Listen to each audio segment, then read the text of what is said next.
Olá pessoal, sejam muito bem-vindos a mais um episódio do nosso podcast, o Dev Show. E hoje nós temos um tema aí falando de desenvolvimento de aplicações para nuvem. Eu sou André Seco e se a sua nuvem demora 1 hora para subir um site, corra o máximo que puder. Olá, eu sou o Erickson da Fonseca e saia do inferno e vá para o céu, vá para a nuvem. Olá, eu sou o Luiz Carlos Faria e é muito simples estar na nuvem. Não tem de provar que nuvem. Onde está a prova? Olá pessoal, aqui é o Renato Groff. O tema de hoje não é a sua namorada ou namorado, mas vai deixar você com a cabeça nas nuvens também.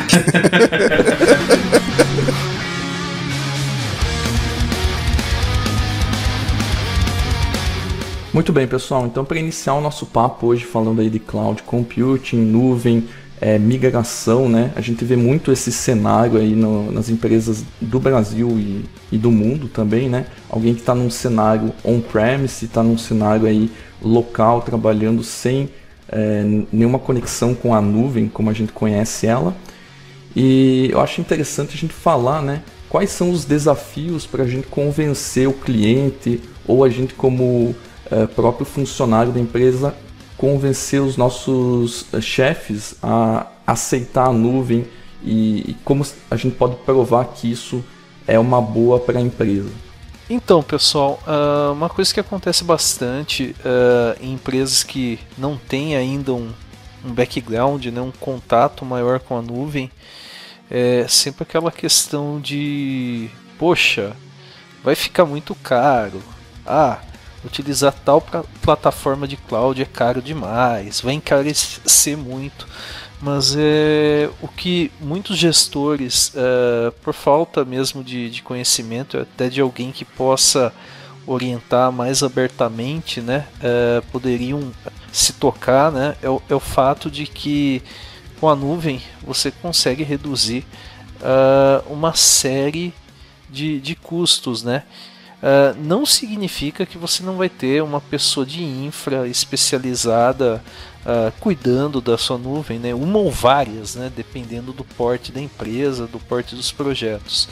Mas a grande questão é que uma série de custos que você tem hoje, que muitas vezes por ser alavancado logo no início de um projeto, né? Isso acaba meio que passando despercebido. Mas você tem aí custos com energia, custos com seguro, né? Dependendo do caso, você vai fazer seguro, né? O recomendável é que sua empresa tenha seguro, né? Você não sabe o que pode estar acontecendo, né? Mas assim, seguro, tem procedimentos que você precisa fazer de segurança. De repente, se você tem um data center próprio. Então, o custo, muitas vezes o pessoal fica muito na questão mão de obra e quanto que é cobrado pelo serviço. Só que a questão do custo é muito abrangente, tem uma série de coisas que em muitas situações o pessoal não leva em conta, até por já ter embutido um custo no aluguel de espaço que é mantido, pagamento de energia elétrica, de internet, mas assim, tem muita coisa que precisa ser mensurada e quando você coloca tudo isso no papel, geralmente a médio e longo prazo você acaba vendo que a nuvem é uma excelente opção que vai te ajudar a ter uma redução significativa de custos e ainda possibilitar que você foque melhor na evolução dos seus projetos, né? Sem ter que se preocupar muitas vezes com questões de infraestrutura que acabam até atravancando e limitando a sua evolução. Ancorando no que o Renato disse, tem uma coisa legal que é o seguinte, esse custo que o Renato estava falando de segurança numa infra própria, na infra on-premise, leva em consideração redundância de elétrica, refrigeração para aquele data center, dependendo do tipo de dado que você trabalha, segurança antifogo, enfim, caixas blindadas, salas blindadas antifogo. Então, são preocupações e custos que extrapolam muito o que você imaginaria que seria colocar um servidorzinho do lado na bancada ao lado da tua mesa. Para fazer isso de forma séria, on-premise, você tem muito custo. Exato, sem contar que hardware deprecia. E custa caro pra cacete hardware. As pessoas acham que não, porque a gente tem às vezes uma visão um pouco míope de computador, que a gente, vou comprar um PC, eu vou comprar um Note, alguma coisa. Mas recentemente eu tô num projeto e eu sabia que não ia dar certo a nuvem por outros motivos que a gente vai discorrer ao longo do podcast, mas fazendo uma cotação de um servidor assim, bem simples, na verdade era 20 pau. Sim, pra início de conversa. Um servidor bem meia boca, assim. Na iMúsica a gente comprava storage de $500 mil e de 2 mil, de $1 milhão também. Exatamente. Se você for pegar um servidor de verdade, um servidor, essa é as cotações, é 200, 300, 400k e por aí vai. Então realmente é muito, muito caro, sem contar que quando você tem uma infra toda on-premises, você tem que ter um pessoal capacitado para trabalhar com ela, porque dependendo do seu negócio, o bicho pega. E, custa caro também. Você manter pessoas custa caro, ainda mais no Brasil. Então, isso daí que eu acho que é o principal desafio de você conseguir mover uma aplicação ou sugerir para um cliente a nuvem, é exatamente eu acho que o ponto focal é você tentar mensurar esse gasto que ele tem e o gasto que ele vai ter na nuvem. Porque quando ele fala, vou ter um gasto mensal na nuvem, vou ter que pagar todo mês, mas como se ele não pagasse todo mês tudo aquilo que o Groff e o Farias acabaram de falar agora. Eu acho que essa sacada que muitas vezes o cliente não tem. Quando a empresa ela não é de TI, ela é uma empresa de qualquer outro segmento, o negócio fica mais difícil ainda de você convencer o cara. De falar assim, não, vamos lá pra nuvem e tal. Putz, o cara já começa, não, mas meu dado na nuvem, não sei o quê.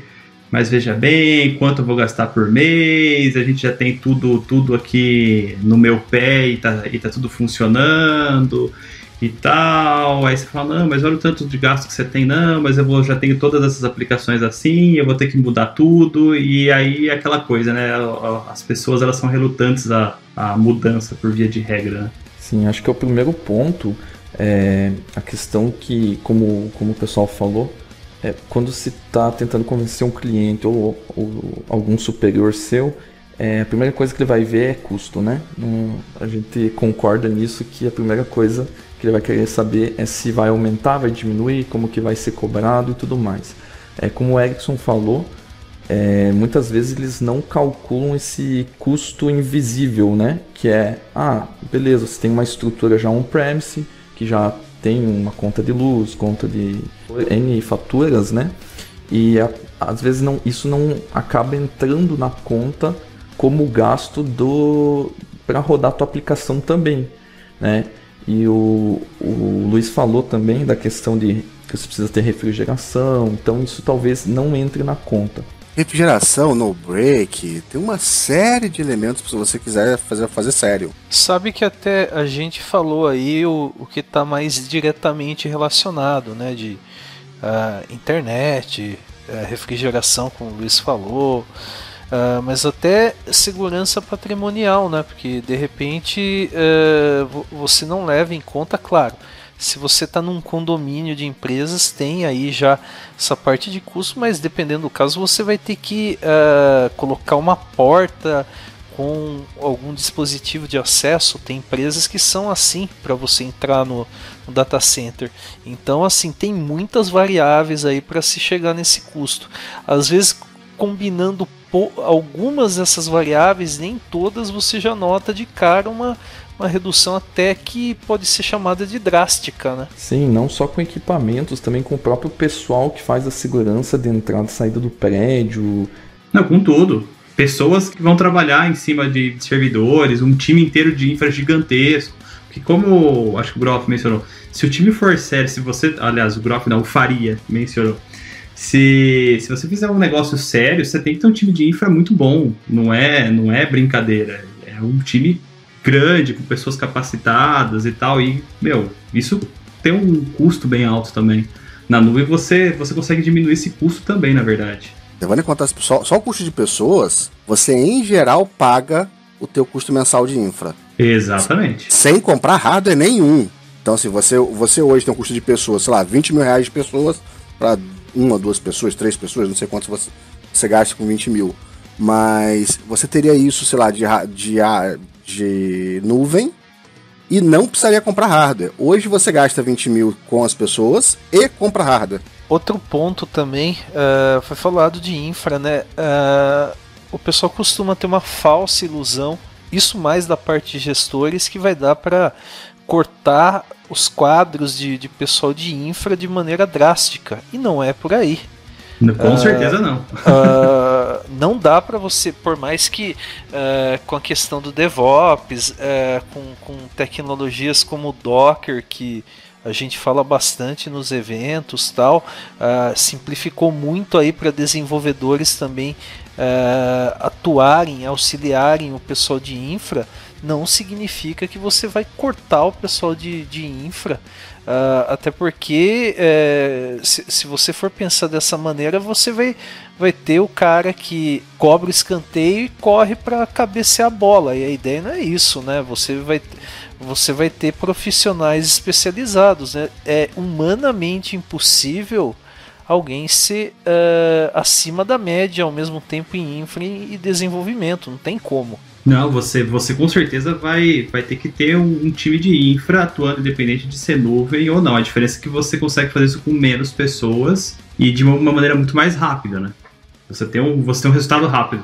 Com profissionais mais gabaritados, né? Você pode ter alguém que já está no seu time há um bom tempo, você de repente até proporcionar maiores vantagens financeiras para o cara seguir na sua empresa, né?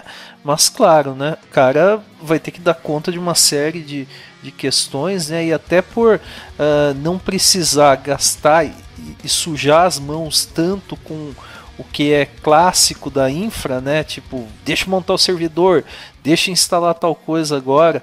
O cara vai ter mais tempo para fazer um trabalho de mais qualidade, né? Monitorando e tomando tanto ações preventivas como corretivas com mais eficiência, né? Só fazendo um pouco a parte do advogado do diabo aqui, tem casos que, claro, essa migração da nuvem tem que bater, tem que fechar a conta, tem que ter uma análise, né, bem detalhada em relação a isso. Mas eu já vi casos de empresas onde não era vantagem para a nuvem.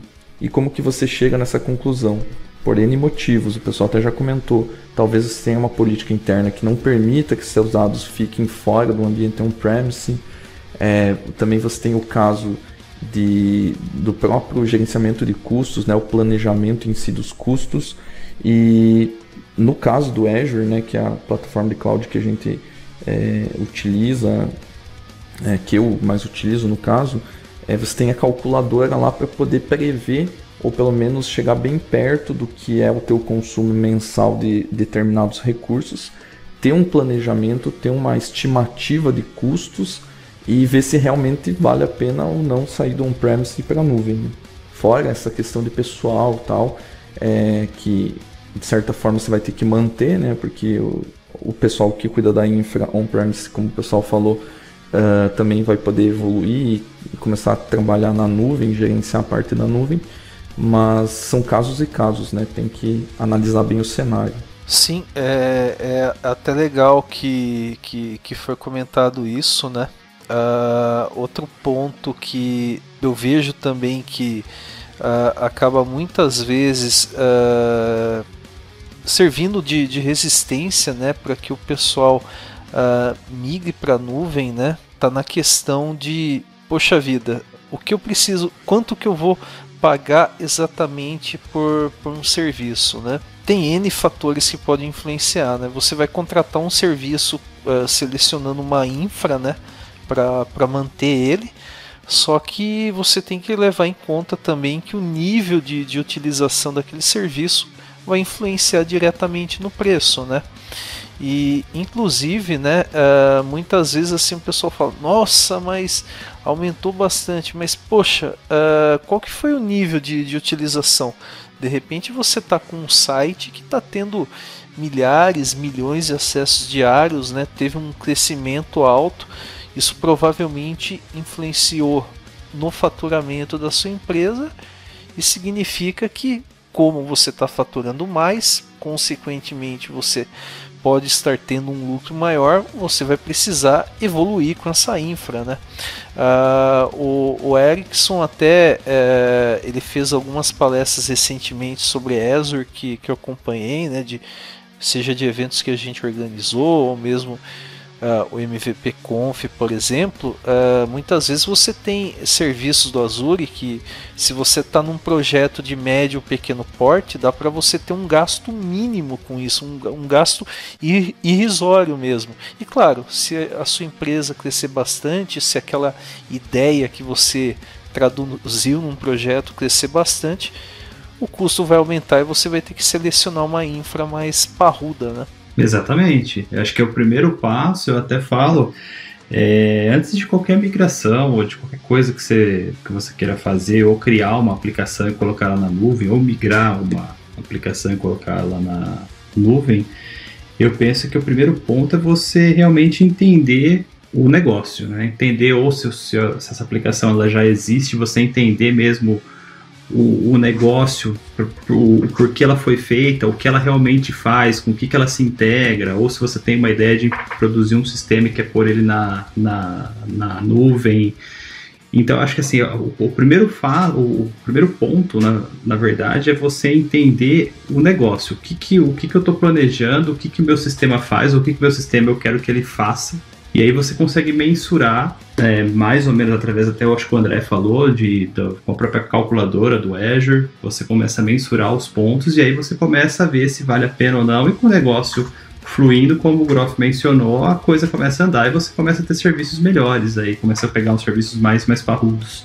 Outro ponto assim de custo que a gente vê muitas vezes é... tem tal tecnologia, nossa, tá todo mundo utilizando, vamos utilizar também. Você precisa medir bem se toda a infra que está por trás de uma tecnologia específica, né, ela não é demais de repente para o seu projeto, não é muita areia para o seu caminhãozinho, né? É uma coisa que a gente vê bastante com a adoção do Kubernetes, por exemplo.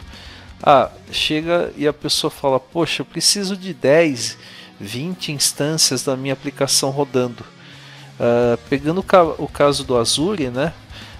O que pode acontecer? Você pode, com serviços como o Azure App Service, que também tem suporte a Docker, conseguir subir uma aplicação rodando 10, 20 instâncias sem muitas dificuldades.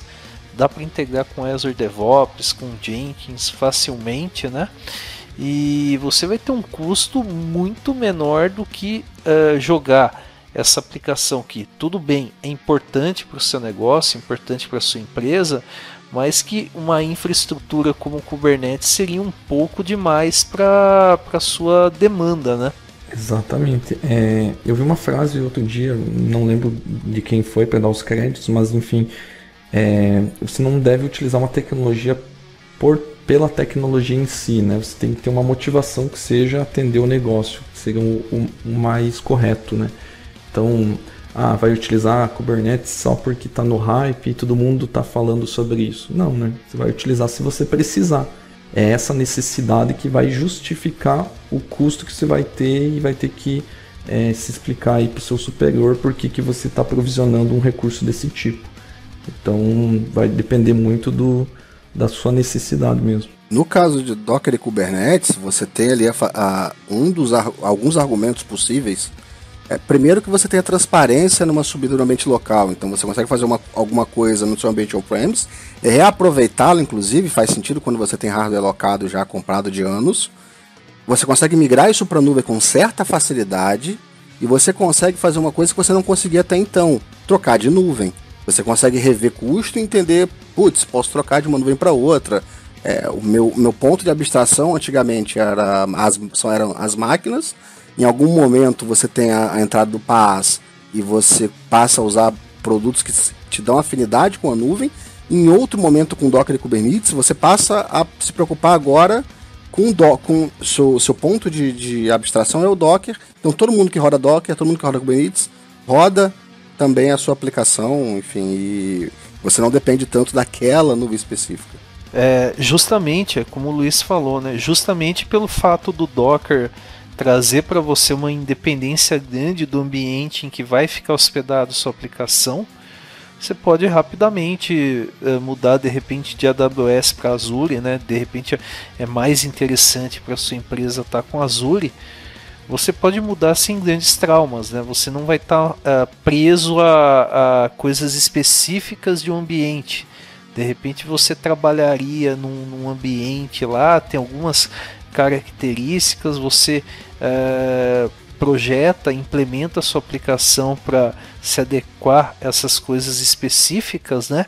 E quando você mudasse de nuvem, né, de fornecedor de nuvem, você ia ter que modificar isso, ver se ele tem algum serviço desse tipo, como que você consegue adequar melhor sua aplicação sem ter que reinventar a roda. Então o Docker traz essa grande liberdade aí para você não ficar preso a uma tecnologia de nuvem e de repente perder o bonde, né, quando um concorrente dessa plataforma te apresenta um serviço que você vê, poxa, isso daqui vai simplificar muito a minha vida, vai trazer um retorno gigantesco.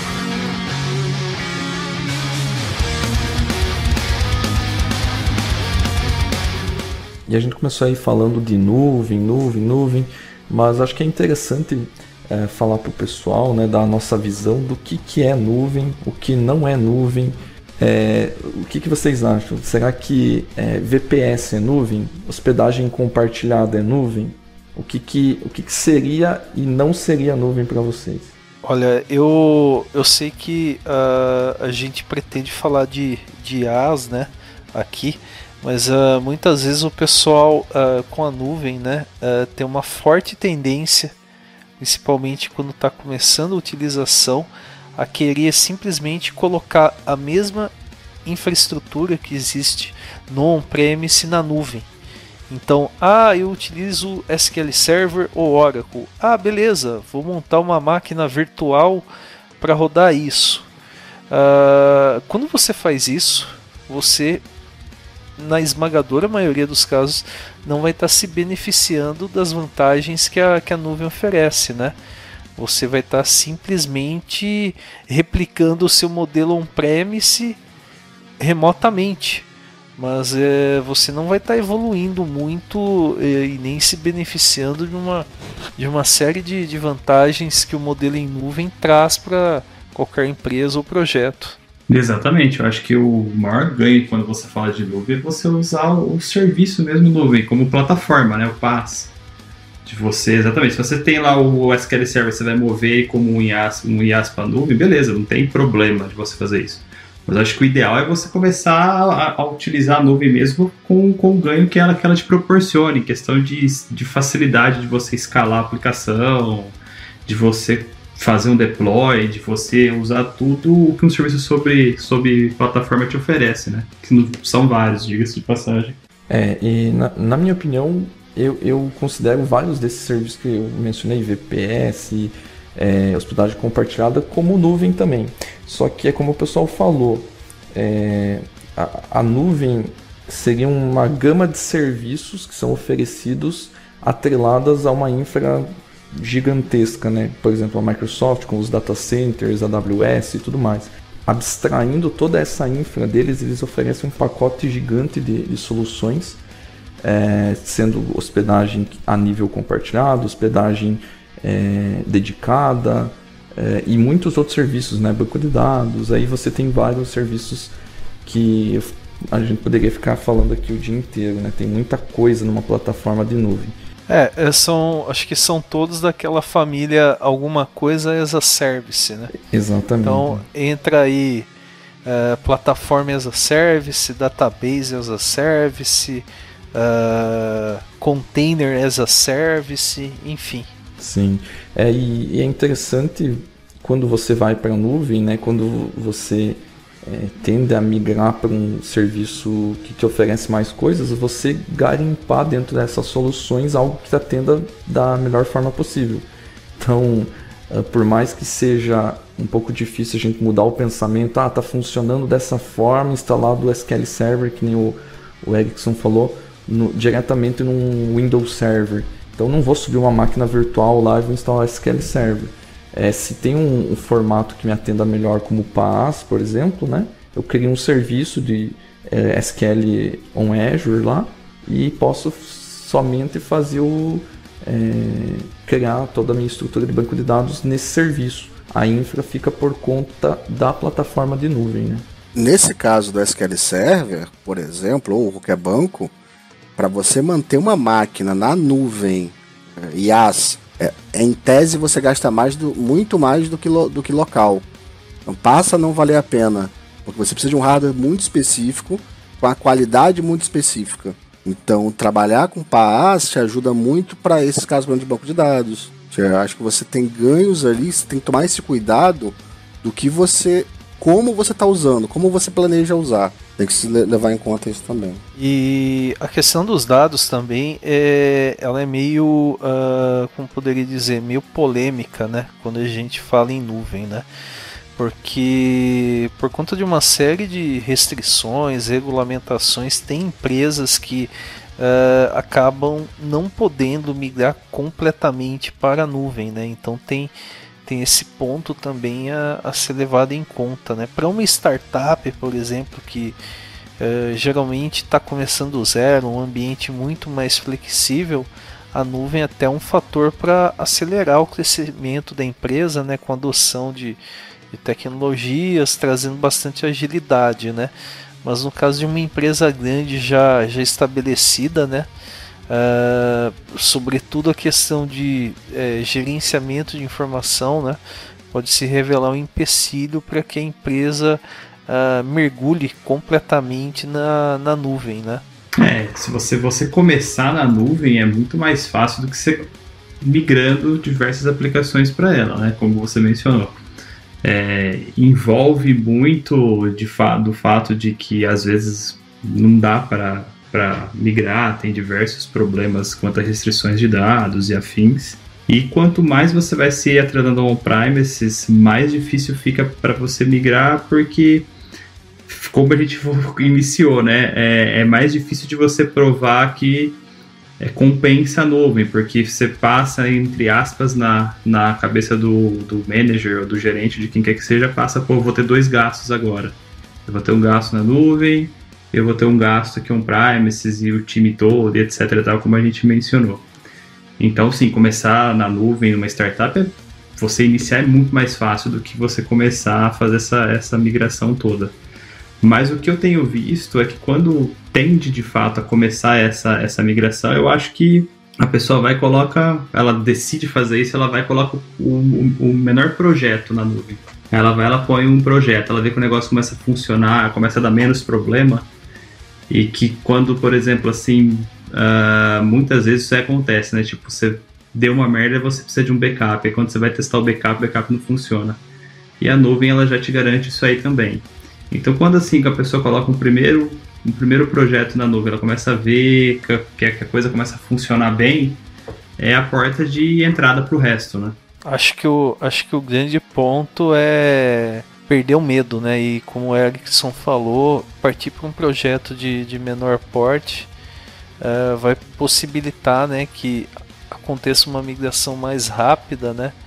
E o pessoal realmente veja os ganhos que a nuvem pode trazer. Às vezes você pensa em migrar seu maior projeto, né? Vai levar tempo e pode ser que isso gere decepções que resultem na perda, né, desse trabalho de migração. Acabe sendo engavetado isso e seguindo como sempre foi, né?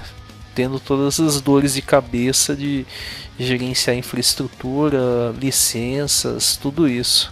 E pior, cara, se você der mole, você queima o conceito de nuvem na tua empresa. Justamente, é isso que eu falei, você acaba gerando decepções, né? E aquilo vai acabar resultando, né, numa resistência grande do pessoal de gestão, né? Pessoal da área financeira, que vai colocar todo tipo de empecilho para que não seja mais feito investimento nesse tipo de iniciativa. errar pequeno é flexível, né? Exatamente, a gente já falou bastante da parte de migração no episódio de migração para .NET Core, obviamente com outro foco, né? Mas quando você fala de migração, você tem que tentar fazer com que ela seja o mais suave possível, né? Para realmente não ter esses empecilhos aí que o pessoal falou. E ainda falando um pouco dessa questão de migração, vou deixar um cenário aqui. Se eu tenho uma aplicação local, seja ela rodando desktop, com uma aplicação desktop, e eu quero migrar para web, ou ela é uma aplicação web já, mas ela roda só na intranet da minha empresa, o quão fácil é eu migrar isso para a nuvem? Com o que eu preciso me preocupar? Será que é só mudar lá o caminho do web deploy e mandar para a nuvem a minha aplicação e ser feliz, ou vou ter mais problemas? Eu penso assim, você tem que é meio uma receita de bolo, assim, inicialmente. Claro que cada caso é cada caso. Mas assim, é que eu falei anteriormente. Acho que quando você vai iniciar essa migração, primeiramente você tem que entender o seu negócio, o seu sistema perfeitamente, entender o que de fato ele faz e o que ele gera, e você começar a mensurar o que ele usa de infralocal, aplicação, porque às vezes eu estou migrando um sistema para a nuvem ou uma aplicação, ela tem N dependências dentro do meu cenário on-premises de outras aplicações, então aí já começa a ficar um pouco mais complexo. Mas eu acho que você tem que listar aí o que essa aplicação que você quer migrar, ela usa de infralocal, de aplicações, enfim, etc. Eu acho que o segundo passo é você avaliar se necessita de você refatorar alguma parte do código para que suporte um serviço PaaS ou não. Porque como a gente mencionou, né, você pegar a sua máquina e jogar ela na nuvem, ok. Mas acho que não é essa a ideia. A ideia é você usar ela como serviço mesmo, como plataforma como serviço. Outro ponto é você mensurar se de fato vale a pena. Como acho que o Faria falou, às vezes não vale a pena migrar. Eu acho que foi o Faria ou foi o Groff, agora não me recordo.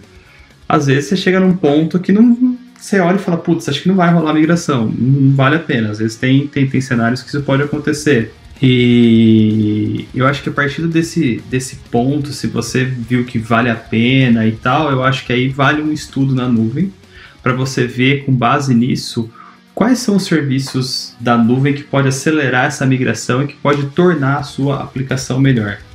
Inclusive, com base nesses serviços previamente que você começa a vislumbrar, você consegue ir lá consultar o valor dos seus serviços acessando azure.microsoft.com/pricing. Querendo ou não, gasto é fundamental. Todo mundo que já trabalha há um bom tempo aí em várias empresas sabe que a primeira coisa que o cara fala é gasto. Quanto eu vou gastar? Então lá você já começa a ter também uma certa visão de quanto você vai passar o seu custo mensal, e baseando-se nisso você começa aí a montar time, mapear o recurso, e aí vai. Não, só lembrando de uma empresa que eu trabalhei em que não valia a pena fazer essa migração, porque a gente tinha alguns terabytes de dado hot.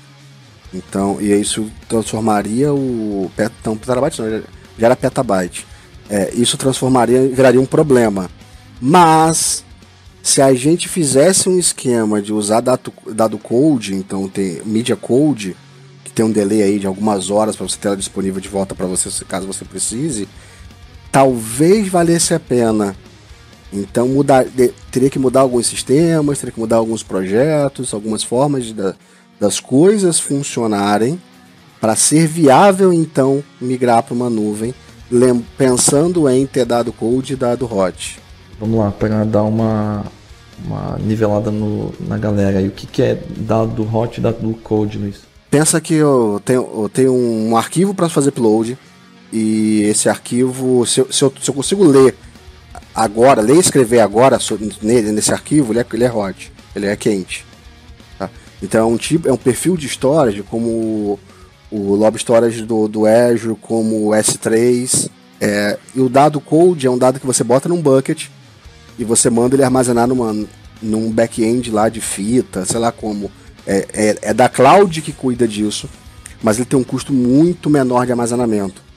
É como se... Eu estou dando dados hipotéticos, tá? enquanto você gasta $10 para X megas, X gigas, você gasta 1 centavo para X gigas no outro. É discrepante a diferença de custo. Ao passo que o meu problema é que eu tenho delay para a entrega desse cara. Eu não entrego 1 a 1, eu entrego um bucket inteiro. Legal. Ainda nessa parte de migração, eu já peguei casos onde, por exemplo, o sistema que roda na intranet ela é pouco otimizada, pois a intranet talvez seja bem rápida, né? Então, se é um serviço que... Vamos lá, eu tenho uma empresa grande, tá? Mas ela não tem filiais e eu tenho uma estrutura que roda com um serviço web na intranet. Então, eu estou trabalhando numa rede local. O tráfego de informações que eu tenho, dependendo aí da rede em si, pode ser gigabit, né? Então, às vezes o programador já desenvolveu com esse mindset baseado nesse cenário, e ele não se preocupou em otimizar muito o código, assim como o Erickson falou, que muitas vezes a gente tem que refatorar para conseguir migrar isso para a nuvem, e acontece que ele está baixando 1 mega, sei lá, por página que ele está exibindo na tela. E se você está numa rede local, isso é rápido, ok, né? Você não vai demorar tanto para carregar uma página. Mas no momento que você vai para a cloud, você tem o fator latência, né? Você está hospedando isso na internet, então está num data center, sei lá, pode ser do sul do Brasil, aqui, pode ser lá dos Estados Unidos e assim por diante. E dependendo disso, você tem um tempo de resposta, você vai trafegar esses dados pela internet. Então, cada página que você está aí exibindo, seguindo esse mesmo ponto aí de 1 mega por página, você teria que fazer o download desse 1 mega, tá? Para sua máquina, o seu navegador ia fazer isso, e aí você ia exibir com uma performance terrível, né? Tudo bem, a gente pode ter a questão de cache, ok, mas nem de longe isso é o recomendado, você ter um tamanho da sua página, dos recursos que ele baixa quando você acessa uma página de 1 mega. Então, toda essa questão aí, a gente tem que analisar, tem que otimizar o código, você tem que olhar essas opções de storage que o Luiz comentou, né? A parte de hot code, a questão de banco de dados. Então, todas as dependências que você tem numa aplicação intranet, você tem que fazer a cotação, orçamento e também ver pela viabilidade de otimização do teu código atual e se ele pode ser migrado para a nuvem ou precisa de alguma adaptação.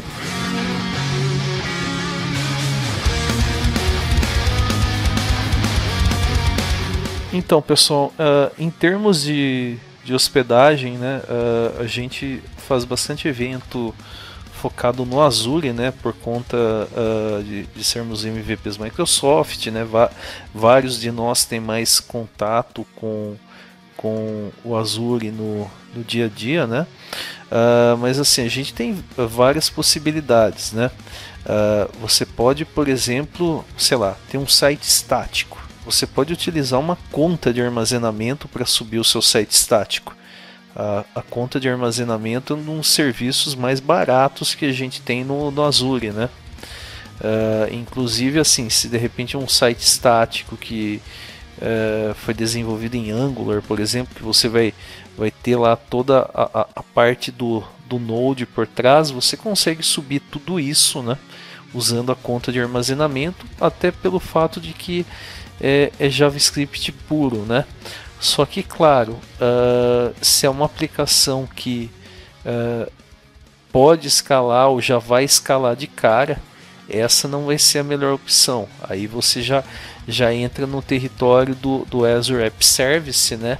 Que, para quem já teve algum contato com Azure, muito provavelmente esse primeiro contato envolveu a utilização do Azure App Service.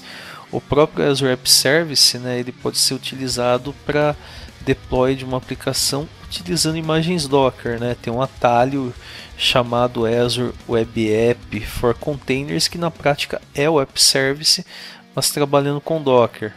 Dá para a gente usar também o Azure Container Instances, né, para rodar um container Docker.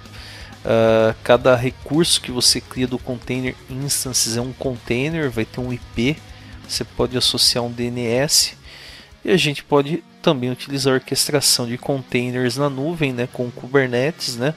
O Azure oferece hoje em dia para nós o AKS, né, o Azure Kubernetes Service. A gente consegue montar um cluster Kubernetes e fazer daí o deploy de nossas aplicações. Então, outro ponto legal é que se você pensar em Docker para fazer um projeto de migração, as suas chances de sucesso são muito maiores, inclusive independente de vendor. Você consegue ter um isolamento completo da sua aplicação, um isolamento completo da sua já local, da sua infraestrutura com independência de servidores e tudo, e migrar isso para a nuvem é relativamente fácil. Você desenvolve local como desenvolve na nuvem, com poucas mudanças ou talvez nenhuma mudança, se você fizer uma estratégia legal.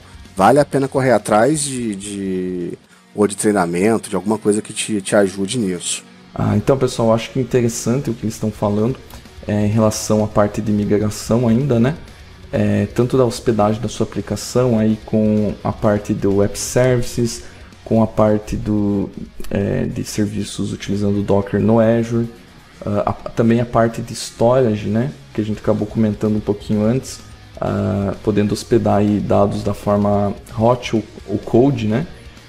Então você tem N dependências na tua aplicação que provavelmente você ache um serviço compatível para você subir na nuvem, e isso é muito bacana, né? Porque ele atende vários cenários, inclusive a parte de banco de dados, onde a gente pode subir apenas uma instância do banco, sem ter que ficar instalando na máquina, né? O SQL on Azure, onde a gente pode apenas solicitar a criação desse serviço, falando que a gente quer tantos acessos simultâneos ao banco, aí ele te joga numa camada de precificação já, e você simplesmente vai criar a tua estrutura de banco de dados.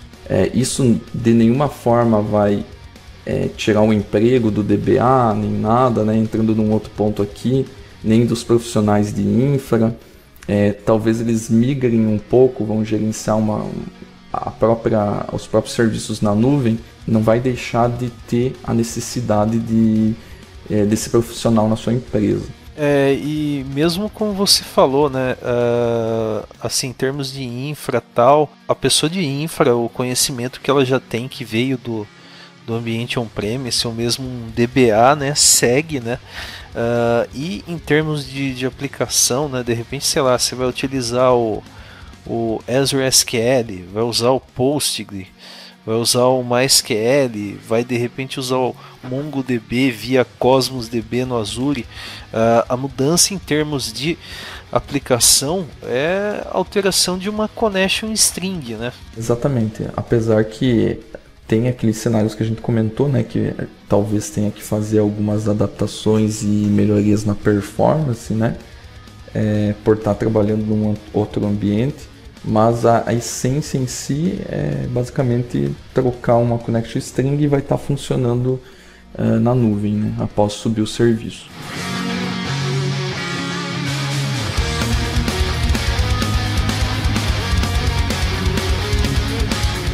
Bom, pessoal, então o papo aqui sobre Cloud Computing, nuvem, migração, tem muita coisa que a gente vai querer falar ainda. A gente vai acabar separando isso em 2 episódios, então nós temos aí no segundo episódio comentar um pouquinho sobre a escalabilidade de aplicações na nuvem, o que eu devo considerar para isso funcionar de maneira correta, por que as empresas usam muito IaaS, quais são as ferramentas de PaaS que a gente tem na nuvem que podem substituir essas soluções de IaaS, e também o que a gente pode fazer quando a gente tem um parque gigantesco de hardware, né, na nossa empresa e a gente opta por não atualizar isso, tá? E consequentemente buscar novas soluções, ir para a nuvem, e como que a gente procede quando a gente tem um case desse. Então esse segundo episódio sobre Cloud Computing vai sair daqui 15 dias, tá, pessoal? No momento que a gente está disponibilizando esse episódio, daqui 15 dias sai o segundo, tratando aí sobre esses assuntos que a gente deixou em aberto na nossa pauta, beleza? Pessoal, esse podcast está para entrar no ar perto do dia 1º, perto do dia 2 do 7, 2 de julho.